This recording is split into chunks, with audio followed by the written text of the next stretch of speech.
A new United Nations report on extrajudicial killings in Afghanistan under the Taliban makes for very grim reading. The report confirms fears about the Taliban's treatment of the former government security force personnel. After the Taliban took control of Afghanistan in August 2021, its forces carried out revenge killings and enforced disappearances of former police, army, and intelligence officers. 2 years later, such grave violations have not stopped. The United Nations Assistance Mission in Afghanistan, UNAMA, found that the majority of killings and disappearances of former Afghan National Defense and Security Forces (ANDSF) took place in the 4 months immediately following the Taliban takeover. During that period, UNAMA documented 148 extrajudicial killings.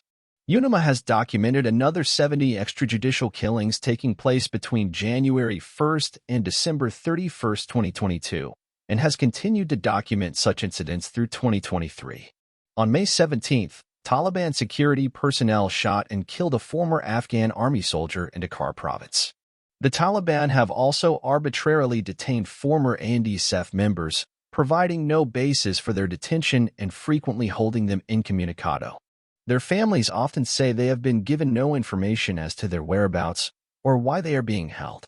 Such cases constitute enforced disappearance under international law and follow a pattern Human Rights Watch has documented. UNAMA cites a recent case in which the family of a former soldier visited numerous detention facilities in Paktia province trying to locate him. After 3 months, the Taliban returned his body to them. The UNAMA report also highlights the case of Alia Aziza, the former head of the women's prison in Herat, who disappeared in October 2021 after Taliban authorities told her to return to her job and remains missing. According to the report, Taliban officials have attempted to dismiss these killings and disappearances as based on personal enmity or revenge and to downplay the numbers. While they claim to have held their personnel accountable for violations, they have not made public the results of any investigations or punishments. Upon taking power, the Taliban leadership promised amnesty to former security force members, but this has not stopped local commanders from carrying out revenge attacks. The burden is on the Taliban leadership to prevent further killings, hold those responsible to account, and compensate the victims' families.